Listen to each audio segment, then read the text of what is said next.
Halo selamat sore saudara, apa kabar Anda hari ini? Anda menyaksikan program berita Kompas Petang.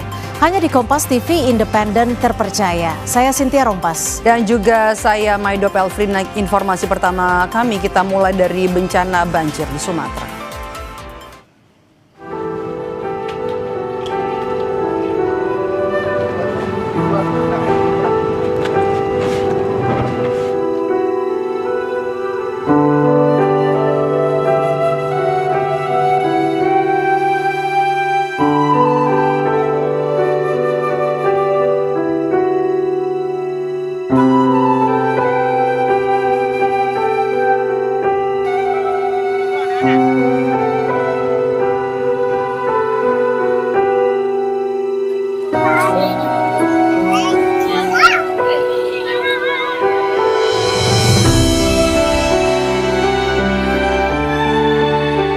Kami telah hanyut, Pak. Sawah saya juga gagal panen. Kami ungkapkan bahwa minta dibantulah, Pak, untuk rumah, Pak, tempat tinggal.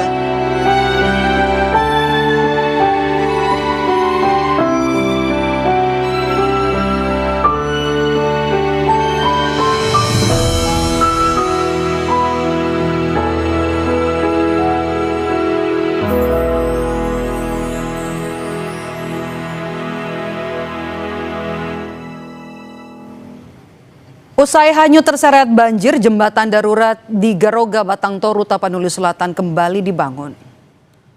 Saat ini tim gabungan TNI Polri dan juga pihak terkait sedang melaksanakan upaya pemasangan kembali jembatan akses yang terbuat dari kayu yang menghubungkan antara Tapanuli Tengah dan Tapanuli Selatan.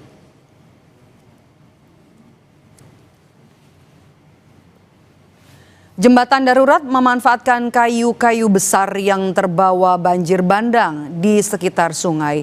Jembatan darurat ini kembali dibangun dengan menggunakan 2 alat berat.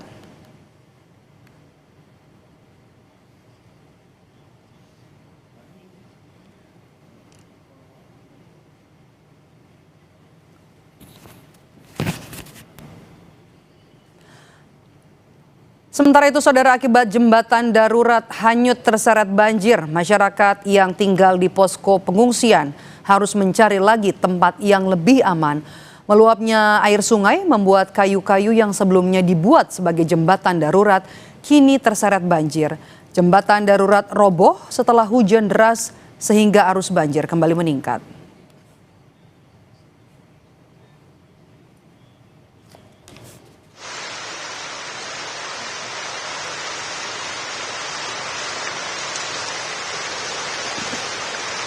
Meski berisiko tinggi, warga tak punya pilihan lagi dan kembali naik perahu karet untuk menyeberangi sungai. Karena arus sungai yang deras, perahu karet diikat menggunakan tali agar tidak terbawa derasnya arus.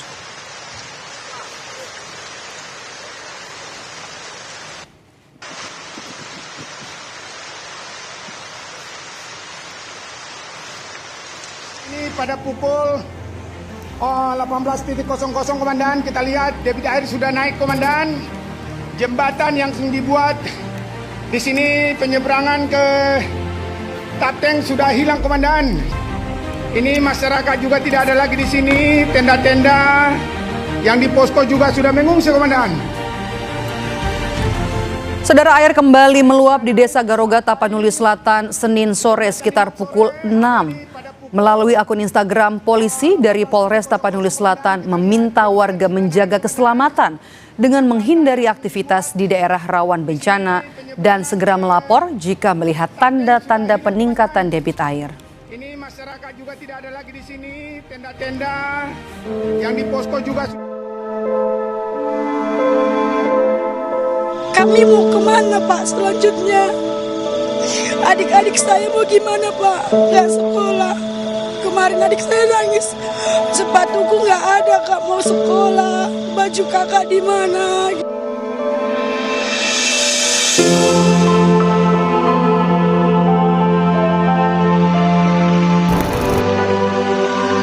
Tak hanya duka kehilangan anggota keluarga, banjir bandang yang melanda Tapanuli Selatan juga menyebabkan warga harus kehilangan tempat tinggal hingga mata pencaharian mereka. Rumah, sawah, hingga fasilitas umum seperti jembatan, hancur tak tersisa, terhempas banjir. Selain hunian warga, jembatan Garoga yang menjadi akses untuk beraktivitas juga rusak terhempas banjir. Kini, alat berat diterjunkan untuk kembali membangun jembatan yang menjadi satu-satunya akses warga untuk beraktivitas. Tim gabungan TNI Polri bersama warga juga kembali membangun huntara atau hunian sementara. Hunian ini dibangun secara swadaya dan menggunakan kayu gelondongan yang hanyut, dipotong, dan hasil potongannya dipakai sebagai bahan untuk membangun fondasi rumah. 5 hunian sementara yang kita bangun, kita memanfaatkan material kebetulan dari hasil limbah dari banjir bandang kemarin. Ada banyak sekali kayu-kayu besar yang hanyut dan juga mungkin terdampar di wilayah ini sehingga bisa dimanfaatkan oleh masyarakat. Kita langsung potong-potong, buat kaso, papan-papan dan difungsikan untuk membangun huntara ini secara swadaya oleh masyarakat. Meskipun pemerintah juga sudah menyiapkan rencana bantuan, tetapi sambil menunggu kita ingin proses ini semakin cepat sehingga masyarakat bisa pulih kembali.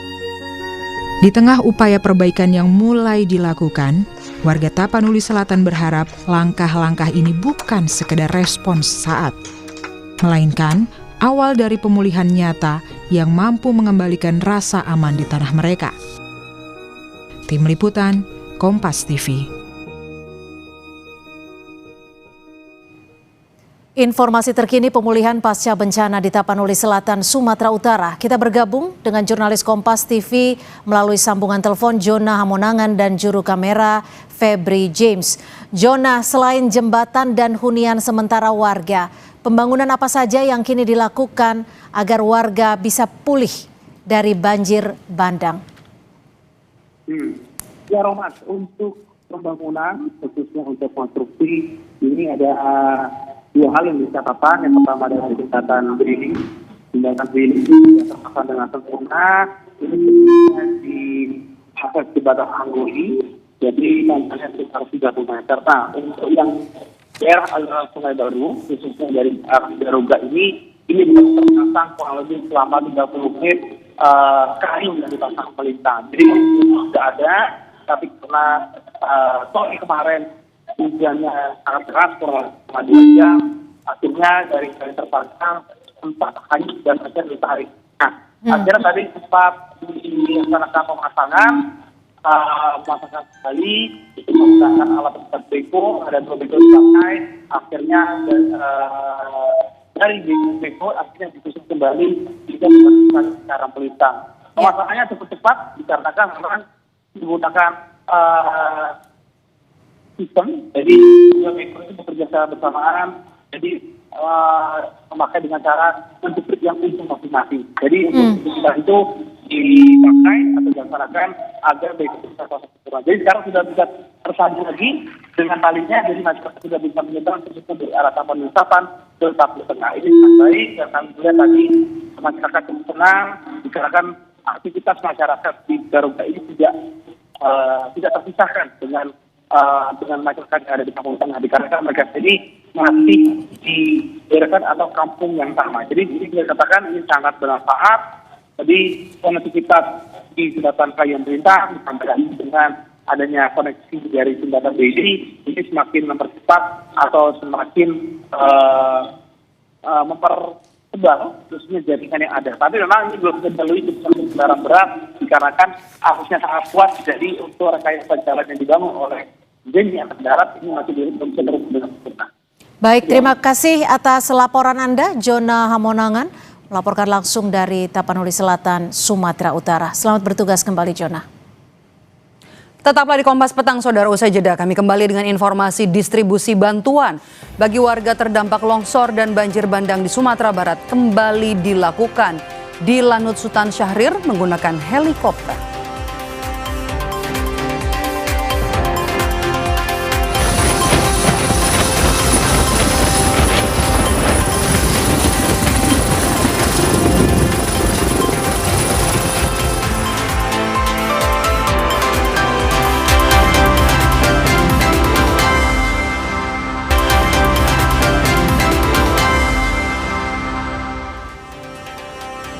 Distribusi bantuan bagi warga terdampak longsor dan banjir bandang di Sumatera Barat kembali dilakukan di Lanut Sultan Syahrir menggunakan helikopter. Upaya ini ditempuh karena akses darat ke sejumlah wilayah masih terputus akibat material longsor dan lumpur.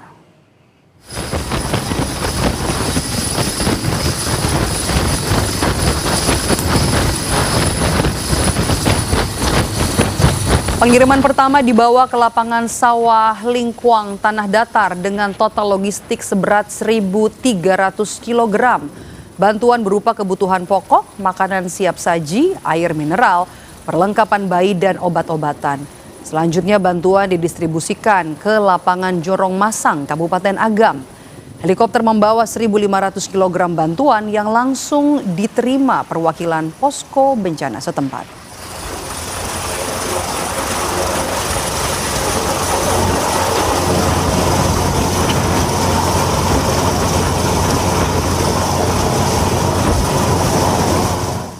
Banjir bandang yang menerjang Aceh Utara menyisakan kerugian material yang sangat besar. Selain merusak ribuan rumah, banjir juga menghancurkan ratusan kendaraan roda 2 dan roda 4. Kami berada di Gampung Gedumba, Kecamatan Langkahan, Kabupaten Aceh Utara. Kerusakan yang dialami di kecamatan ini sangat luar biasa, hancur. Kita bisa melihat sejumlah mobil dan rumah maupun fasilitas warga hancur berantakan. Ini ada satu mobil yang menurut warga diparkir di badan jalan yang akhirnya masuk ke rumah warga. Warga saat ini meminta agar bisa diangkat mobilnya untuk yang punya rumah bisa nanti lakukan pembersihan. Inilah kondisi pasca banjir bandang yang terjadi di sepanjang jalan di Kabupaten Aceh Utara, khususnya di kawasan Kecamatan Langkahan.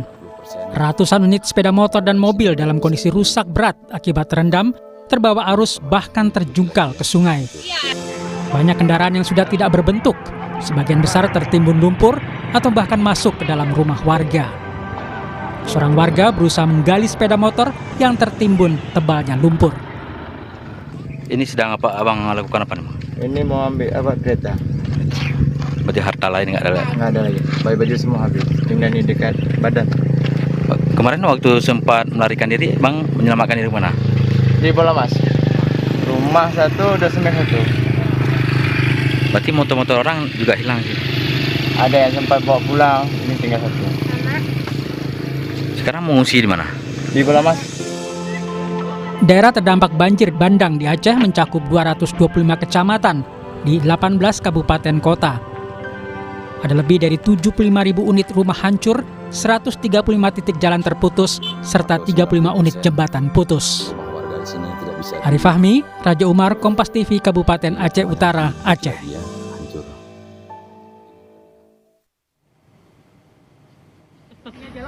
Mereka pakai turhaman ini. Abang bisa. Pak, bawa tembakau, Pak. Sudah 14 hari terakhir, para tenaga medis harus melalui medan terjal demi memberikan layanan kesehatan kepada warga korban banjir. Tidak ada pilihan lain bagi petugas kecuali menyusuri sisa badan jalan dan melewati tanah longsor. Di beberapa lokasi mereka juga harus menyeberangi sungai hanya untuk bisa sampai tujuan.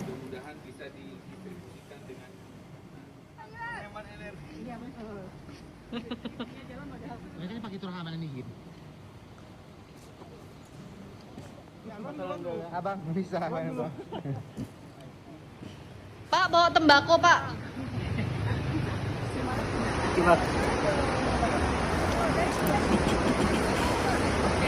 Cepatnya lah jeraman.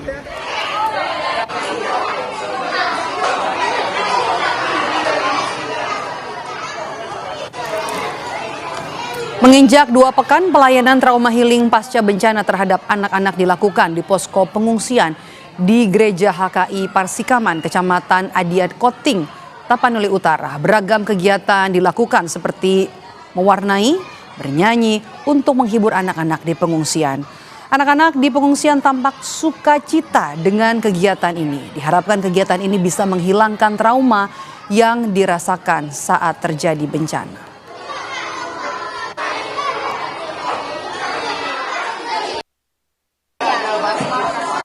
Tanggal 10 Desember, apa yang paling kamu suka?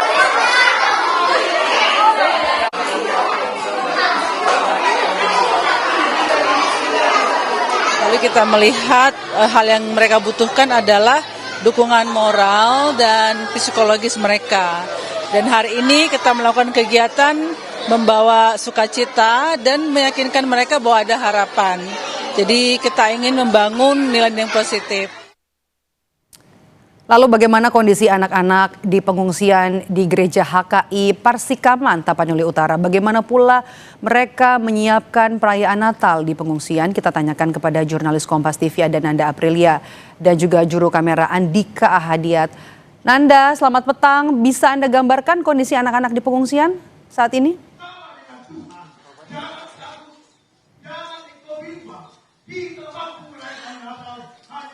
Ya, kalau bisa saya gambarkan untuk situasi saat ini di posko pengungsian, memang situasinya saat ini sedang diberlangsungkan ibadah tepatnya di Gereja HKI Parsikaman, ini mana memang lokasinya satu lokasi dengan posko pengungsian. Jadi kalau untuk saya lihat sekarang,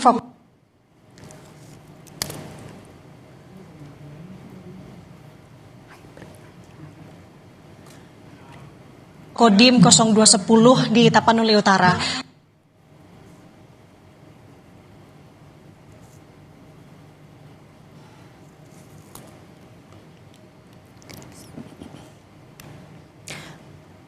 Kami sepertinya mengalami kendala komunikasi dengan jurnalis Kompas TV Nanda Aprilia yang saat ini berada di Tapanuli Utara. Ada pelayanan trauma healing. Sumatera Barat maupun di Aceh yang mungkin sampai dengan saat ini masih belum bisa diketemukan.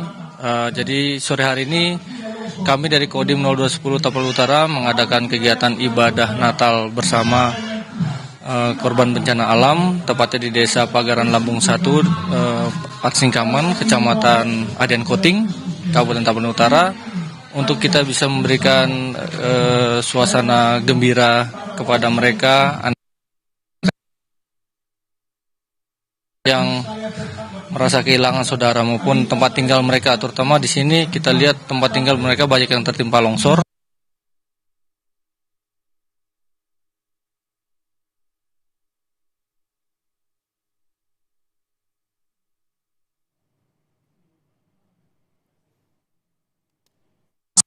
Untuk korban-korban yang ada di posko. Nah, kalau kita tanyakan terkait dengan kondisi posko pengungsian untuk saat ini, sebenarnya atau seperti apa, Pak? Pengungsi sendiri di Kabupaten Tapanuli Utara dan juga dari total pengungsi 1.075 orang, sudah ada beberapa masyarakat yang sudah kembali ke rumahnya karena kita sudah hampir 14 hari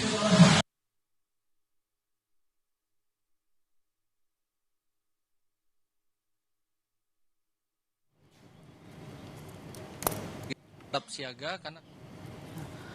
Oke. Selain penanganan bencana, pelayanan trauma healing pasca bencana terhadap anak-anak masih terus diberikan di posko pengungsian di Gereja HKI Parsikaman, Kecamatan Adian Koting. Itu dia tadi laporan dari jurnalis Kompas TV Nanda Aprilia melaporkan langsung dari Tapanuli Utara, Sumatera Utara.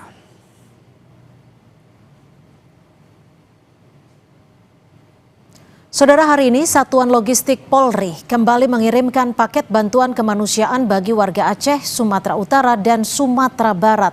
Paket bantuan berupa makanan, obat-obatan, hingga pakaian.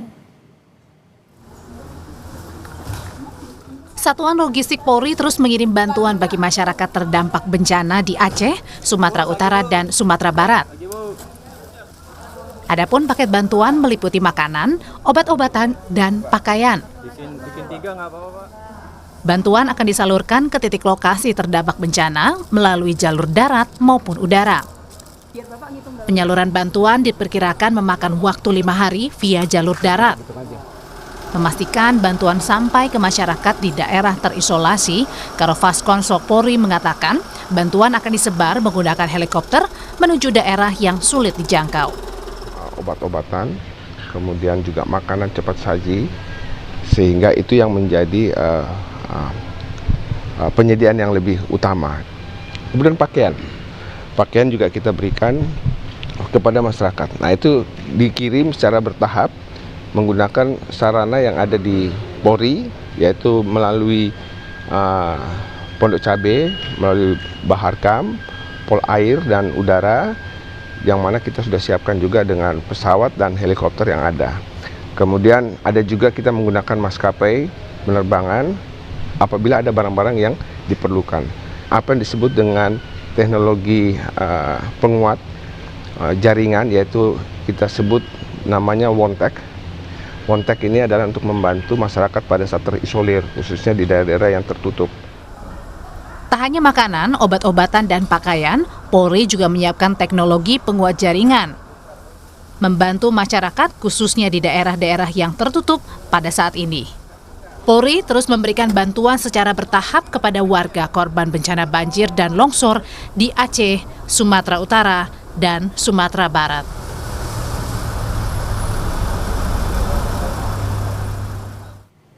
Tetaplah di Kompas Petang, saudara. Usai jeda kami kembali dengan informasi polisi periksa dugaan unsur kelalaian dalam kebakaran gedung Teradron yang menewaskan 22 orang.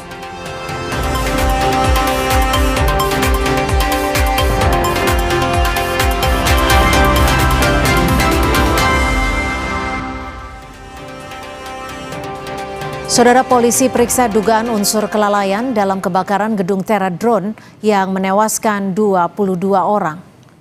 Polisi memeriksa 2 saksi kunci dari pihak manajemen gedung Teradron untuk mengusut dugaan kelalaian dalam peristiwa kebakaran yang menewaskan 22 orang. Total sudah ada 8 saksi yang diperiksa dalam peristiwa kebakaran ini. Penyidik Polres Metro Jakarta Pusat dan Puslapfor Mabes Polri juga akan melakukan olah TKP lanjutan untuk mencari bukti tambahan.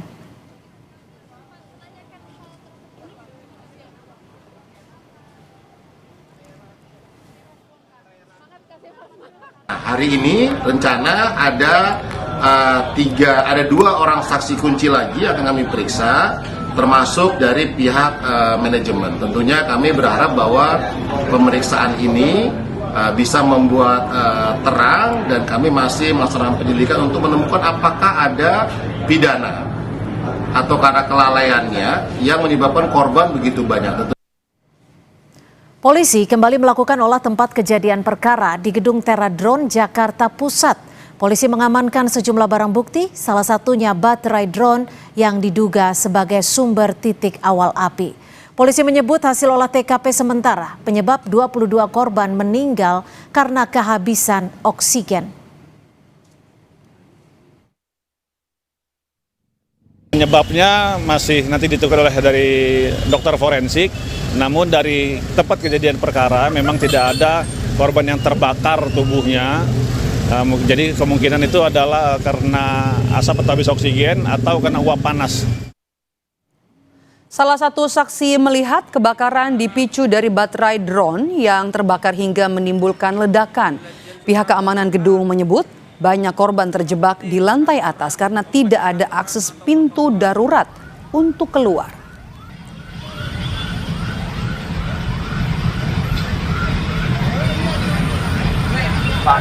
Oh, api baru muncul, langsung api dulu. Setelah itu baru ada ledakan.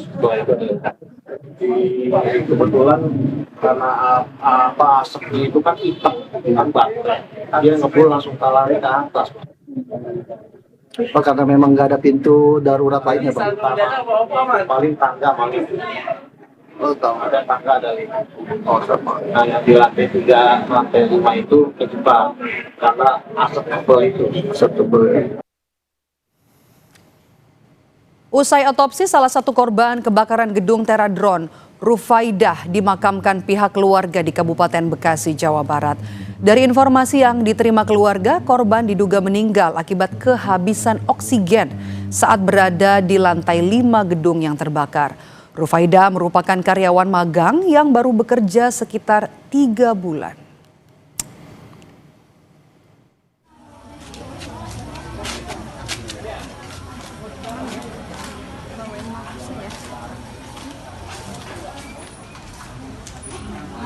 Dikasih keterangan itu 90%-nya oksigen, kurang oksigen. Tapi ada luka, Pak? Karena kurang oksigen ini kan, kemudian kondisinya juga udah panik. Jadi ada tambah suhu ruang kan tinggi, ada luka. Menteri Dalam Negeri Mendagri Tito Karnavian mendatangi dan juga memeriksa gedung Teradron yang terbakar di kawasan Kemayoran, Jakarta Pusat. Tito menyebut Kemendagri akan menugaskan bagian Inspektorat Jenderal untuk mengecek kelengkapan persetujuan bangunan gedung dan terutama terkait sertifikat layak fungsi. Tito menjelaskan dan mengakui kehadirannya atas arahan Menteri Sekretaris Negara Prasetyo Hadi.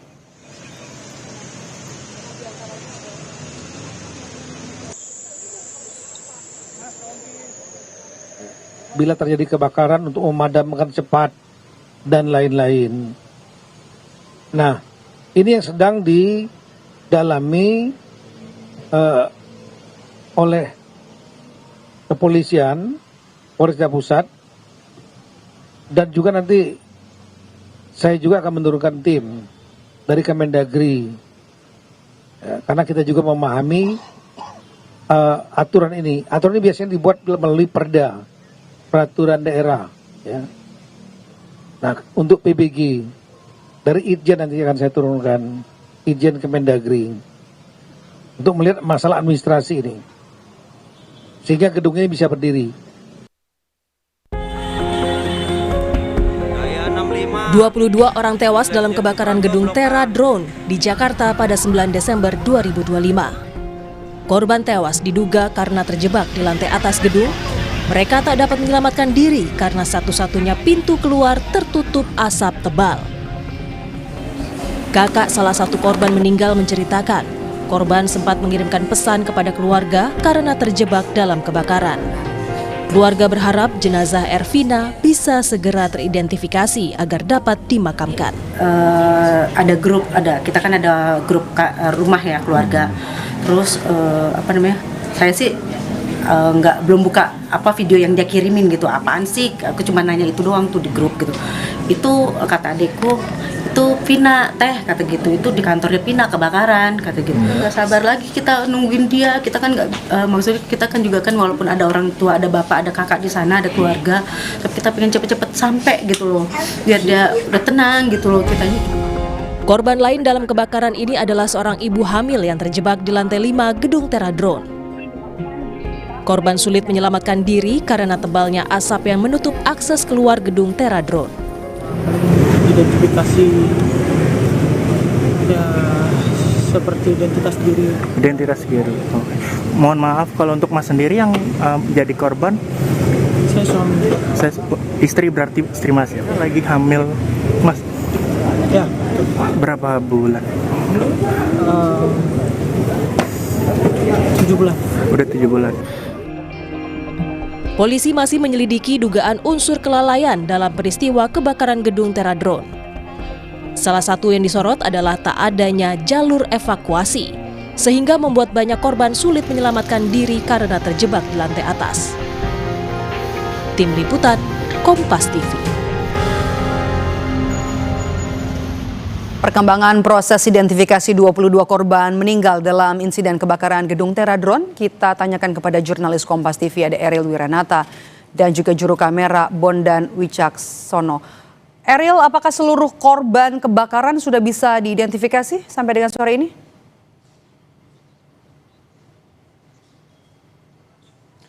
Ya, Maidop dan saudara, bahwa hari ini sudah 10 korban yang diidentifikasi oleh RS Polri Kramat Jati, yang dimana juga ini data terakhir pada siang hari, dan dari RS Polri pun mengatakan ini akan terus dilakukan identifikasi hingga sore hari. Dan selain itu juga bahwa dari 22 jenazah yang diidentifikasi tersebut, diantaranya adalah 15 orang perempuan dan 7 orang laki-laki, yang dimana memang pada hari sebelumnya diidentifikasi sebanyak 3 dan pada hari ini sebanyak 7, yang sehingga di hari ini total ada 10 yang sudah diidentifikasi hingga siang hari tadi. Dan nantinya kita akan tunggu terkait dengan identifikasi secara menyeluruh pada hari ini. Dan memang bahwa dari identifikasi ini dilakukan pelibatan identifikasi terhadap gabungan ahli dari Bidokas Polri, kemudian juga ada Polda Metro Jaya, kemudian juga ada RSCM, hingga Fakultas Kedokteran Universitas Indonesia untuk melakukan identifikasi dengan sebaik-baiknya. Dan selain itu juga bahwa dari korban yang sudah diidentifikasi, jenazahnya sudah diserahkan kepada keluarga, yang dimana dari RS Polri menyerahkan terlebih dahulu kepada penyelidik, kemudian dari penyelidik menyerahkan kepada keluarga. Dan selain itu juga bahwa memang dugaan awal dari penyebab kematian korban yang sebanyak 22 tersebut, yang dimana informasi yang awal dugaan tersebut karena menghirup gas karbon dioksida atau CO2 yang terjadi pada saat kebakaran pada hari lalu. Dan selain itu juga bahwa memang proses ini melibatkan mulai dari antemortem lalu juga postmortem dengan melakukan kecocokan pada sidik jari, gigi, hingga catatan medis. Dan selain itu juga bahwa memang informasi yang kami terima bahwa hingga saat ini juga sudah disiapkan tim trauma healing untuk memberikan kepada keluarga korban dan korban yang selamat. Dan memang penyebab kebakaran hingga saat ini masih dilakukan pendalaman oleh Puslapor. Maidop. Oke.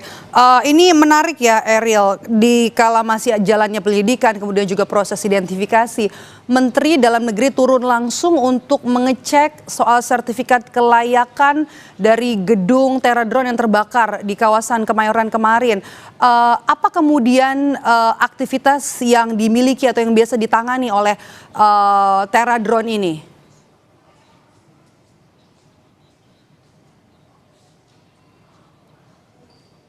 Ya, Maidop dan saudara, bahwa memang hingga saat ini dari polisi pun masih melakukan pendalaman, yang dimana dilakukan pendalaman oleh Puslapor terkait dengan penyebab dari kebakaran yang terjadi pada pada hari lalu, yang terjadi pada siang hari, yang dimana memang menyebabkan bahwa sebanyak 22 korban, yang dimana hingga saat ini masih dilakukan identifikasi secara mendalam terhadap 12 korban, karena memang hingga saat ini sudah berhasil sebanyak 10 korban diidentifikasi, dan nantinya memang dari polisi akan terus melakukan pendalaman terkait dengan Puslapor terkait dengan penyebab dari kebakaran yang terjadi di gedung Teradron tersebut. Maidop. Baik, terima kasih jurnalis Kompas TV Ariel Wiranata dan juga juru kamera Bondan Wicaksono melaporkan langsung dari Rumah Sakit Polri Kramat Jati. Saudara, Barreskrim Polri resmi menaikkan temuan kayu gelondongan dalam peristiwa banjir di Tapanuli Selatan ke tahap penyidikan. Penyidik tengah menelusuri kemungkinan adanya tindak pidana di balik bencana tersebut, termasuk dugaan kelalaian hingga keterlibatan korporasi.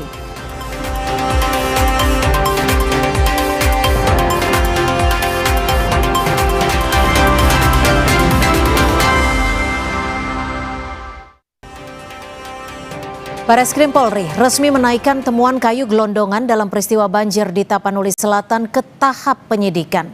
Penyidik tengah menelusuri kemungkinan adanya tindak pidana di balik bencana tersebut, termasuk dugaan kelalaian hingga keterlibatan korporasi. Barreskrim Polri tengah melakukan olah TKP di 2 daerah aliran sungai, yakni Das Anggoli dan Das Garoga, di Kecamatan Batang Toru, Tapanuli Selatan, guna menyelidiki asal-usul kayu gelondongan.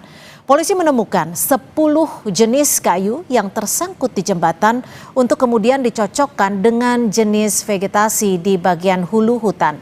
Sejauh ini, saudara, polisi baru berhasil mencapai 4 lokasi pembukaan lahan dari 110 pembukaan lahan yang diperoleh dari citra satelit Kementerian Kehutanan.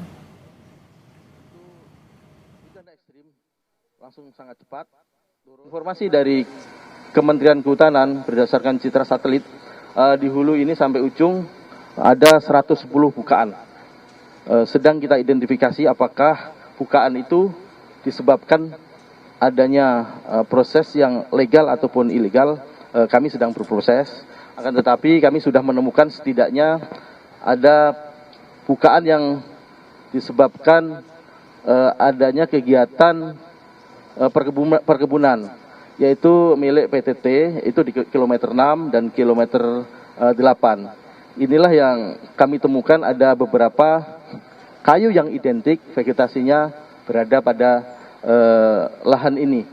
Atas temuan ataupun alat bukti yang sudah kami temukan oleh penyelidik, kami meningkatkan ke proses ini menjadi proses kepenyidikan. Jadi kami sudah menemukan 2 alat bukti adanya peristiwa pidana. Peristiwa pidana ini akan kami formalkan menjadi proses penyidikan untuk mencari siapa pelakunya dan siapa yang harus bertanggung jawab. Saudara, saat ini saya berada di Garoga, Batang Toru, Tapanuli Selatan, Sumatera Utara.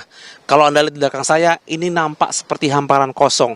Namun, faktanya ada puluhan rumah warga yang berdiri di tempat saya berdiri.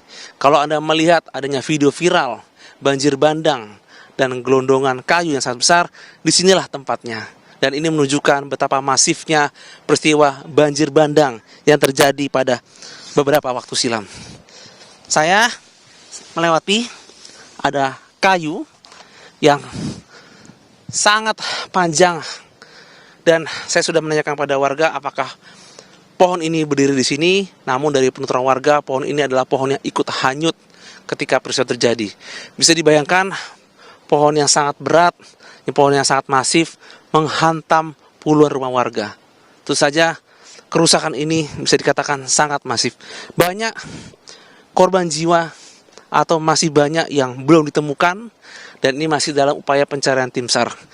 Pihak polisian dari Direktorat Tindak Pidana Tertentu Bareskrim Mabes Polri akan mengumumkan terkait dengan hasil penyelidikan mereka. Apakah ini akan menunjuk atau merujuk pada perusahaan atau pada institusi.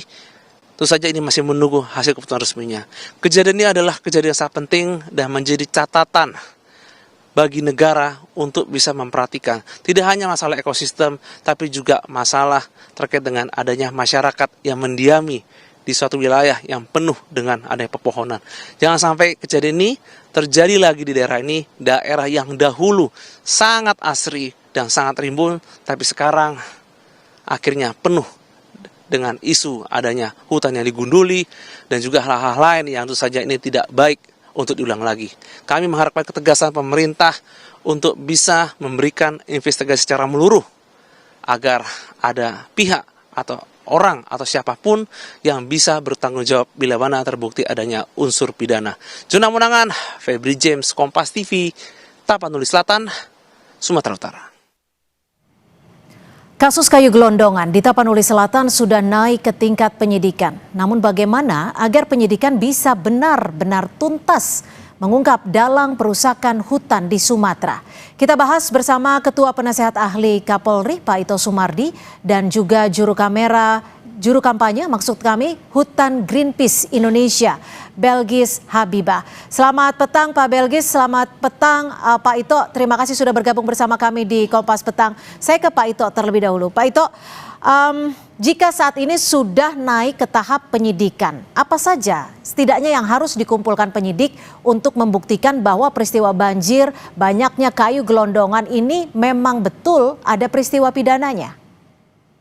Ya, terima kasih Mbak. Saya punya pengalaman 20 tahun yang lalu sebagai Kapolda Riau, di mana saat itu kita juga melaksanakan operasi pembalakan liar ya.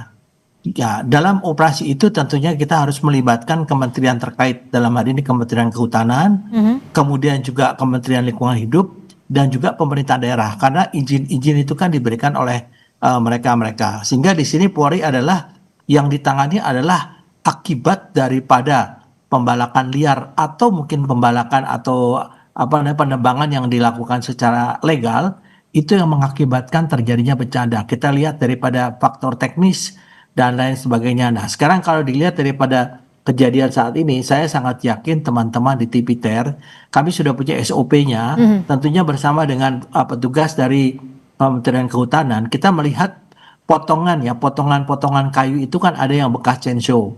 Kemudian dia akan ditelusuri dari hilir ke hulu.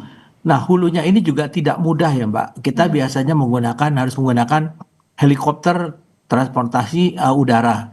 Dan biasanya di sekitar sungai itu memang ada rumah-rumah baru di mana mereka itu pada umumnya adalah pekerja yang digunakan oleh para pemodal ya untuk memotong kayu dan sebagainya, sehingga supaya dekat mereka membuat perumahan-perumahan di sekitar sungai. Juga ada sawmill ya yang di sana, yang kemudian setelah kayunya dibawa dipotong di sana. Nah, ini tentunya pengalaman dari saya, dan saya yakin teman-teman daripada di TVTER itu mereka juga melakukan penelusurannya dari hilir ke hulu. Nah, setelah itu barulah dilihat daripada perizinannya. Apakah perizinannya sesuai dengan apa yang menjadi yang menjadi ininya mereka ya, dari perusahaan itu yang menjadi hak. Karena biasanya mereka diberikan izin seluas 100 misalnya hektar, mereka melakukan izinnya menjadi 300 hektar. Kemudian ada juga di situ juga perusahaan-perusahaan ilegal, Mbak. Nah, ini tentunya ini yang akan harus segera dijadikan satu alat bukti ya, meskipun kayunya itu tidak mungkin dibawa, tapi biasanya kita foto. Tapi apakah bukti-bukti seperti itu cukup membuat kasus ini bisa dipidanakan, Pak Ito? Ya bisa, Mbak, karena kan sesuai dengan pasal 184 ayat 1 di dalam KUHP itu kan alat buktinya kan ada 5 ya. Misalnya di sini kayu-kayu itu menjadi salah satu alat bukti. Kita biasanya potong, Mbak. Kita biasanya potong, tidak dibawa semuanya. Kemudian keterangan saksi-saksi ya. Kemudian keterangan ahli tentunya dari lingkungan hidup maupun dari kehutanan yang menyebabkan dari kecelakaan. Kemudian juga ada keterangan tersangka kalau nanti akan dibawa.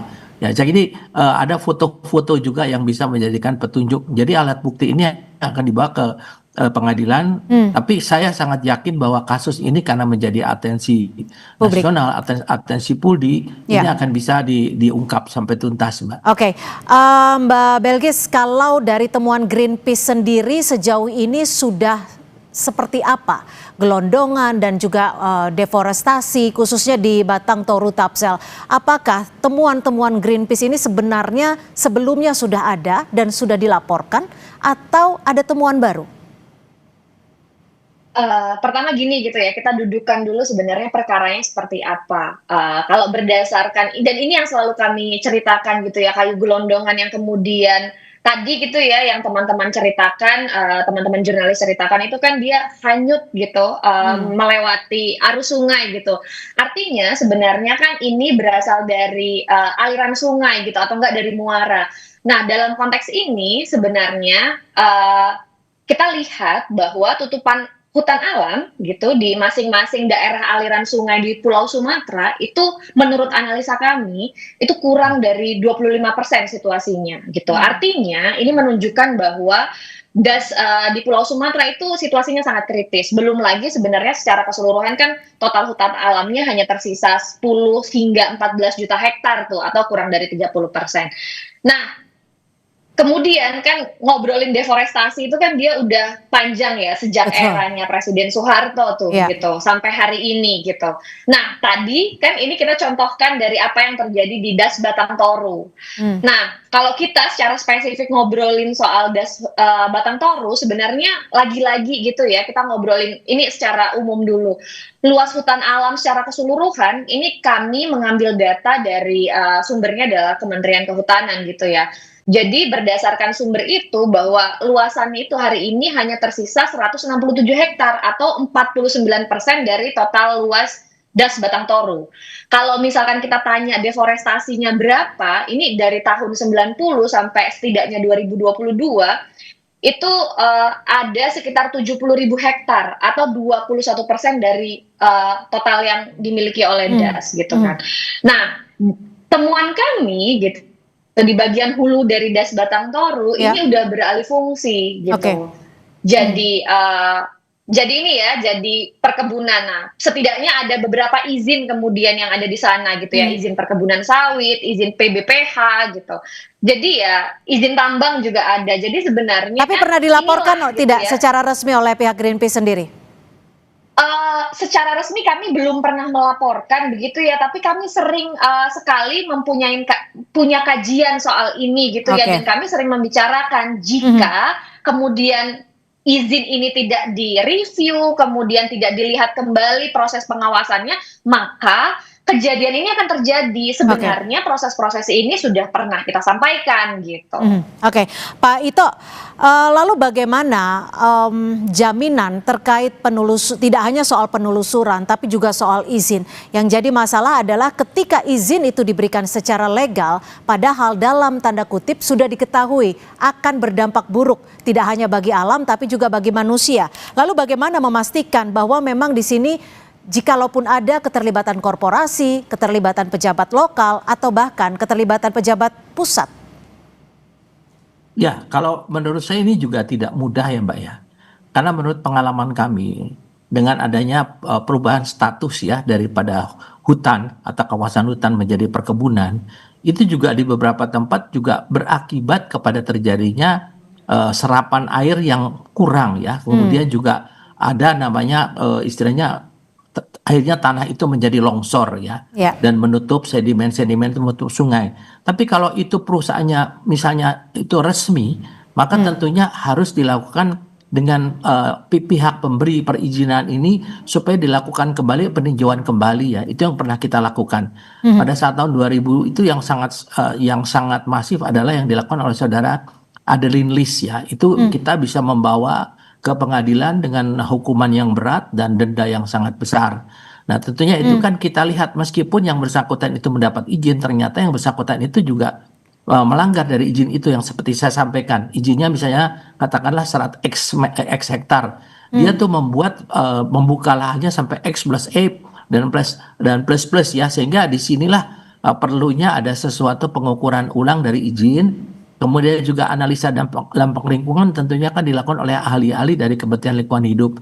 Ini pun kesulitan apa saja yang waktu itu Anda temukan, dan apakah dalam kasus ini di tahun 2025 ini kesulitannya akan lebih masif lagi, lebih besar lagi untuk mengungkap sebenarnya bukan hanya pemain kecilnya, tapi juga dalang ataupun aktor utamanya?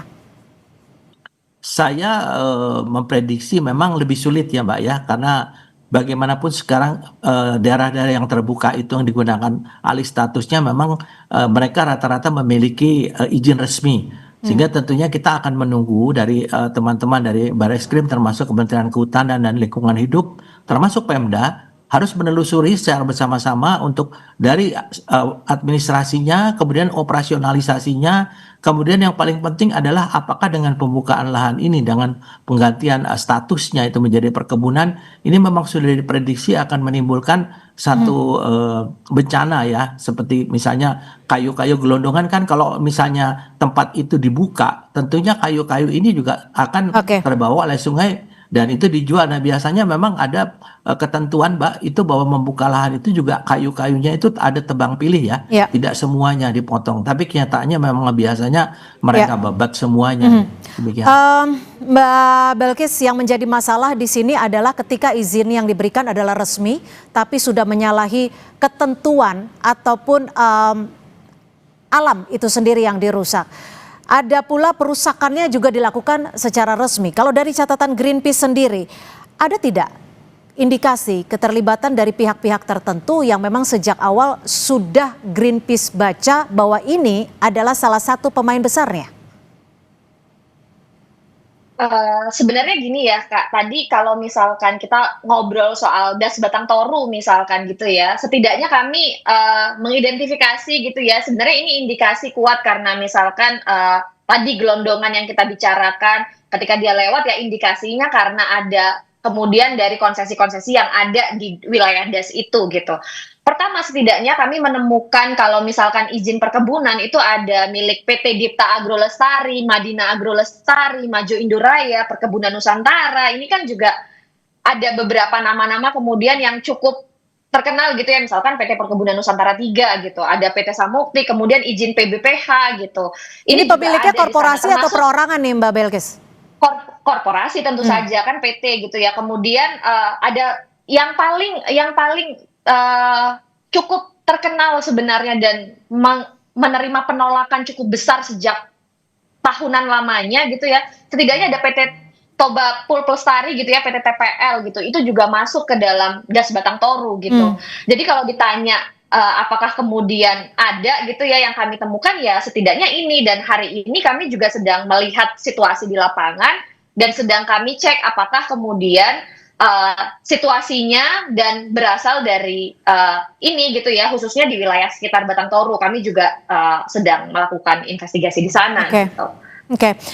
Pak Ito, ini bencana begitu besar, banyak korban, tidak hanya nyawa tapi juga rumah warga dan lain sebagainya. Lalu bagaimana agar kasus ini benar-benar bisa terselesaikan hingga tuntas, tidak hanya di awal saja, pengawasannya akan seperti apa? Dan bagaimana agar penyidikan ini bukan hanya tidak terhenti, tapi juga tidak dipersempit ataupun tidak diarahkan?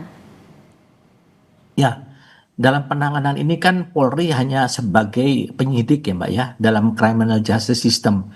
Tentunya ini juga kita juga mengharapkan bahwa daripada aparat penegak hukum lain baik di kejaksaan sampai pengadilan, ini kita sepakat bahwa ini juga harus mendapatkan satu sanksi yang bersifat deterrent ya, yang bisa memberikan efek jera. Nah sekarang tadi seperti dikatakan oleh Mbak Bilkis itu kan sekarang ada undang-undang yang bisa kita kenakan, misalnya Undang-Undang Nomor 41 ya tahun 99 tentang kehutanan.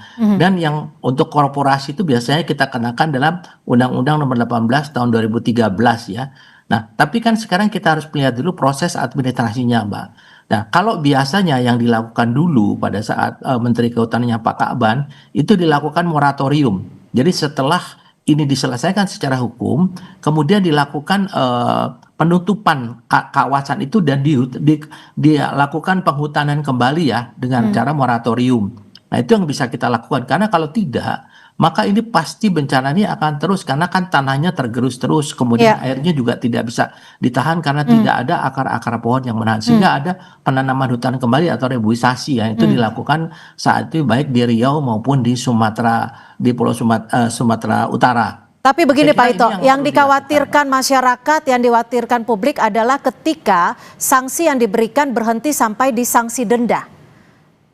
Bagaimana memastikan bahwa sanksi-sanksi ini tidak hanya sanksi denda berupa nominal rupiah, tapi juga bisa dalam unsur pidananya? Ya, kan kita melihat bahwa kalau digunakan dengan Undang-Undang Kehutanan kan ada peluang untuk celah untuk diberikan sanksi administrasi ya. Sehingga di sini adalah perlu ada satu keseriusan dari aparat penegak hukum. Jadi jangan sampai dari 3 aparat penegak hukum baik kepolisian, kejaksaan maupun pengadilan ini tidak ada satu upaya yang sepakat bahwa kita memberikan efek atau sanksi yang seberat-beratnya baik sanksi pidana. Berapa lama sih Pak Ito kurang lebih sanksi pidananya paling lamanya? Kalau menurut undang-undang daripada UU P3H itu kan saya kira tidak terlalu ini ya, saya mungkin kalau tidak salah sampai berapa 8 tahun atau bagaimana ya, tapi ini pun sebetulnya bisa tergantung keputusan hakim ya Mbak ya, karena bisa dikaitkan dengan masalah kerusakan hutan, mengakibatkan orang meninggal dan juga ada kerugian imaterial di sini. Ya betul, betul. Mbak Belkis, terakhir, Anda yakin jika kasus ini saat ini sudah berada dalam tahap penyidikan, apakah Greenpeace optimis bahwa kasus ini bisa terselesaikan hingga tuntas? Tak hanya itu, transparansi dan juga bisa membantu memulihkan kepuasan bagi kita yang dirugikan, tidak hanya alam tapi juga masyarakat. Kalau pertanyaannya itu sebenarnya definisi tuntasnya dulu sih Kak yang perlu kita perjelas gitu ya. Tuntas tuh maksudnya apa? Apakah kemudian selesai diselidiki gitu Kak, atau enggak di penyelidikannya selesai kemudian diberi sanksi semacam apa gitu. Dalam konteks ini sebenarnya menurut kami yang paling penting adalah menyelesaikan akar masalahnya.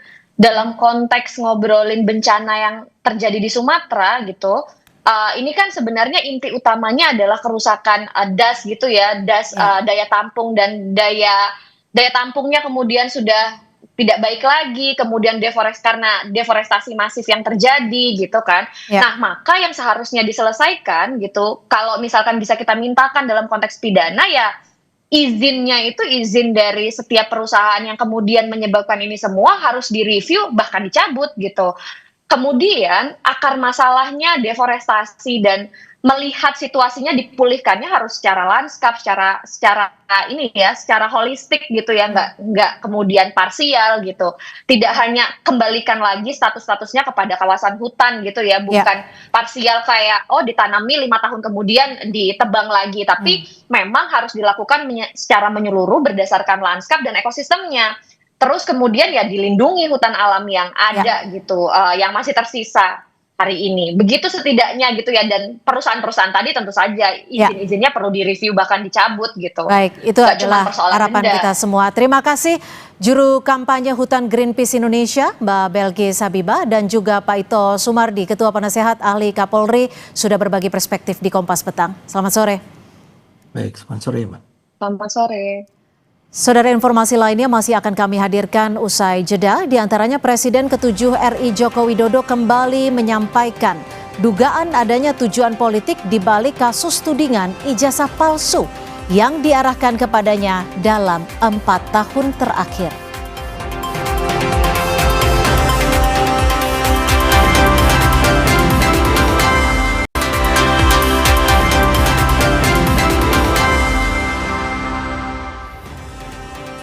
Kompas Petang kami lanjutkan bersama saya Maidop Elfrina. Saudara, Presiden ke-7 Republik Indonesia Joko Widodo kembali menyampaikan dugaan adanya tujuan politik di balik kasus tudingan ijazah palsu yang diarahkan kepadanya dalam 4 tahun terakhir.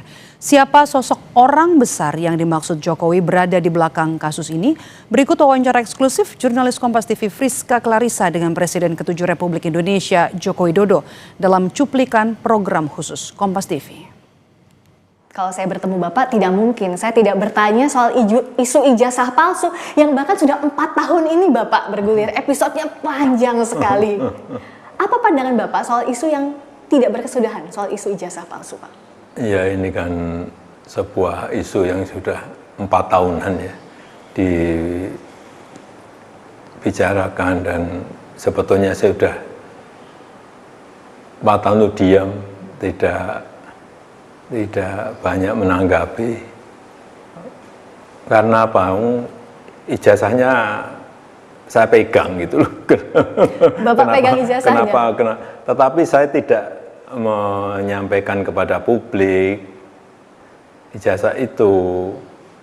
Karena yang pertama, ada aduan ke Barreskrim. Yang kedua, saya dituduh ijazah saya palsu. Artinya yang menuduh itu yang harus membuktikan. Dalam hukum acara, siapa yang menuduh itu yang harus membuktikan. Yaitu yang saya tunggu itu, coba dibuktikannya seperti apa.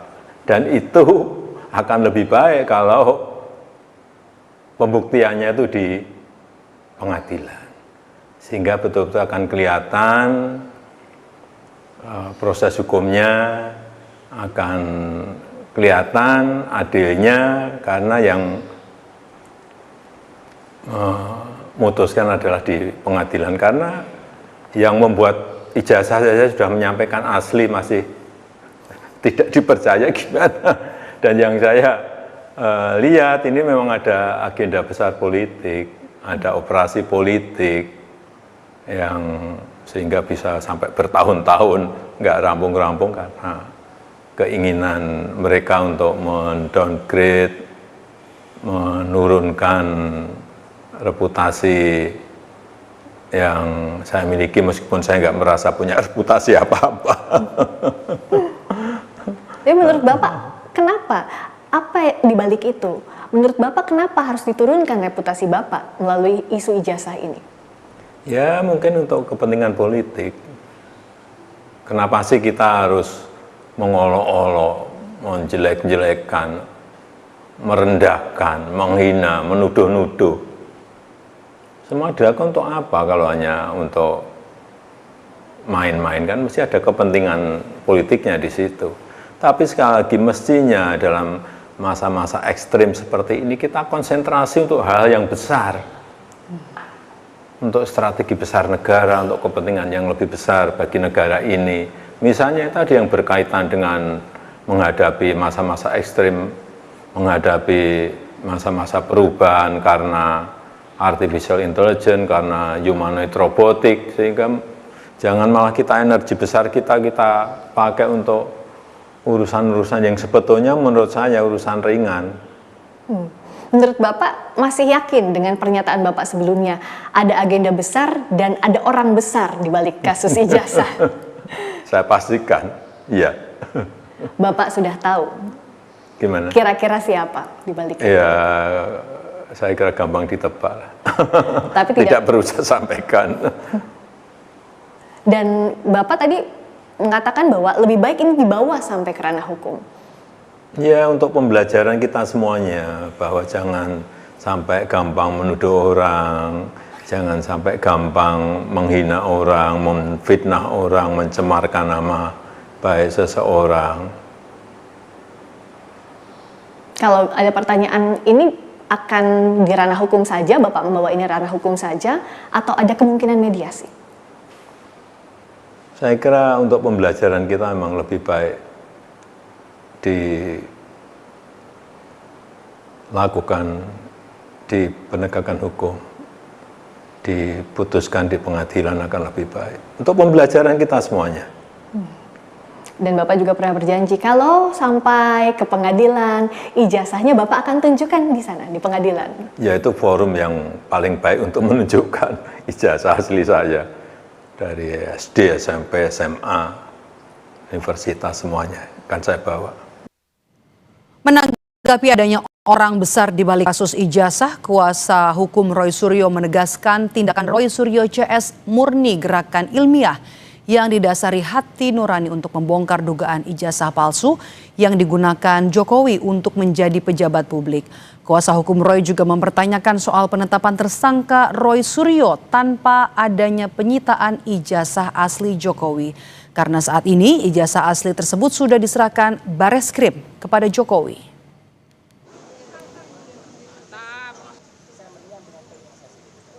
Kembali bahwa tidak ada orang besar di balik gerakan ini. Tidak ada bohir, tidak ada orang besar siapapun di balik gerakan ini. Ini adalah murni gerakan ilmiah, ini murni gerakan intelektual yang didasari pada hati nurani untuk membongkar ijazah yang digunakan oleh Pak Joko Widodo dalam mendapatkan jabatan publik, yaitu pada saat beliau menjadi wali kota, kemudian menjadi gubernur dan menjadi presiden Republik Indonesia 2 periode.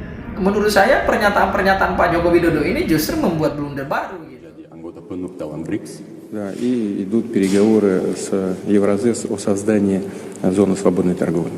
Dan kami sedang Ya saudara, kita akan mendengarkan ini adalah pertemuan antara Presiden Republik Indonesia Prabowo Subianto dengan Presiden Rusia Vladimir Putin.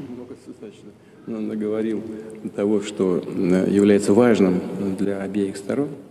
Yang mulia Bapak Presiden, saya sudah membicara banyak tentang hal yang memang penting bagi kedua negara. Мы очень рады вас видеть.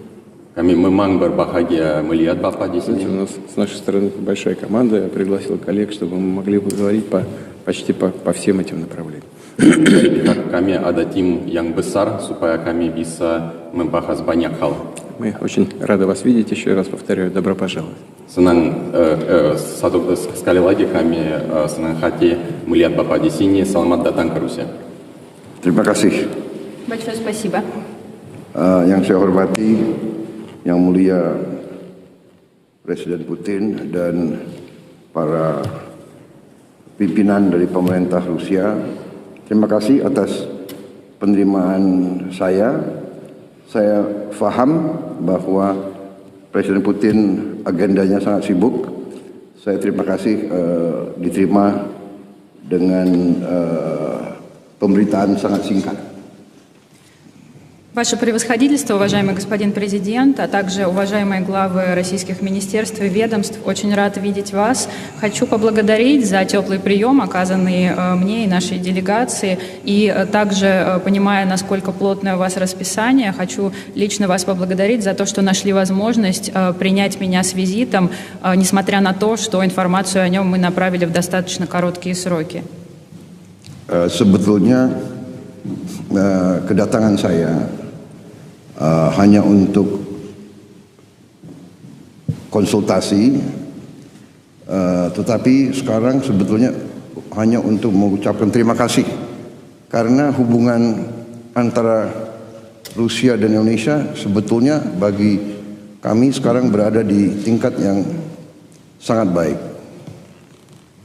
Основная цель моего визита – это проведение консультаций с вашей стороной, а также очередная возможность выразить нашу искреннюю признательность, поскольку в настоящий момент мы наблюдаем очень активный рост российско-индонезийских двусторонних взаимоотношений. Dalam beberapa bulan ini saya terima di Jakarta delegasi dari tokoh-tokoh Rusia, baik pemerintah maupun tokoh-tokoh pengusaha-pengusaha di Jakarta, dan pembicaraan-pembicaraan kami sangat produktif. Пользуясь случаем, хотел бы сообщить, что за последние несколько месяцев я принял в Джакарте целый ряд российских делегаций. Это были как представители государственных структур, так и представители российских компаний. И хотел бы отметить, что со всеми делегациями, которые посетили Джакарту, нам удалось провести очень предметный и конструктивный диалог. Saya sudah hubungkan dengan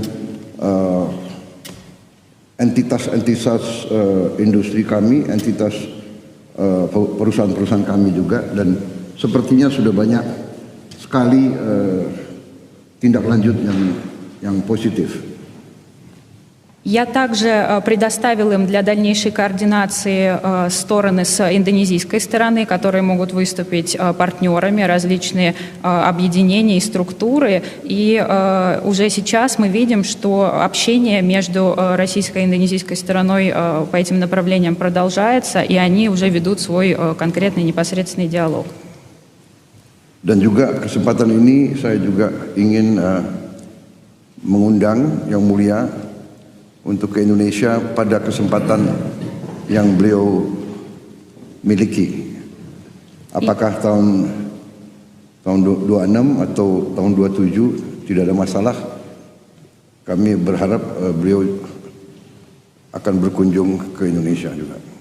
И также, пользуясь случаем, хотел бы от всего сердца пригласить вас посетить Индонезию с визитом в удобное для вас время. Возможно, это будет возможно в 2026 либо 2027 году. Мы подстроимся под ваше расписание и будем очень рады принять вас в нашей стране. Спасибо большое, обязательно это сделаем. Terima kasih, saya akan datang. Jangan ke India saja. Не только же в Индию вам летать. С удовольствием. Спасибо большое. Kami berharap sekali beliau datang. Будем очень ждать вас с визитом. Tapi saya terima kasih tadi ucapan bela sungkawa terhadap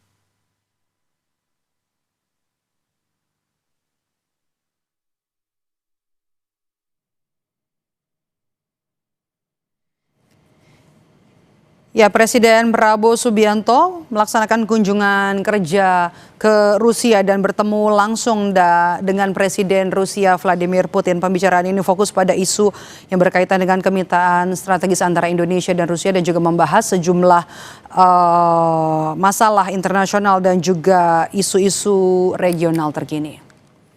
Kompas Petang, kami jeda sejenak saudara. Polisi kembali melakukan olah tempat kejadian perkara di gedung Teradron Jakarta Pusat. Polisi juga menyita sejumlah barang bukti, salah satunya yakni baterai drone yang diduga sebagai sumber titik awal api.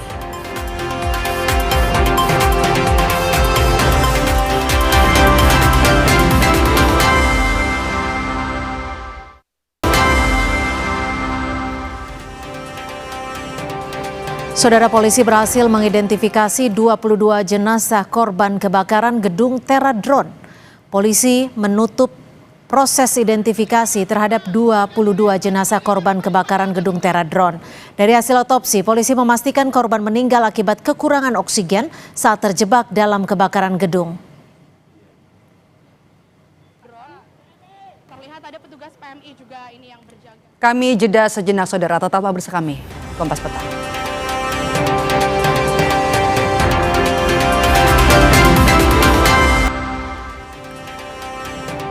Saudara, usahanya terseret banjir jembatan darurat di Garoga, Batang Toru, Tapanuli Selatan kembali dibangun. Saat ini tim gabungan TNI Polri dan juga pihak terkait sedang melaksanakan upaya pemasangan kembali jembatan akses yang terbuat dari kayu menghubungkan antara Tapanuli Tengah dan Tapanuli Selatan.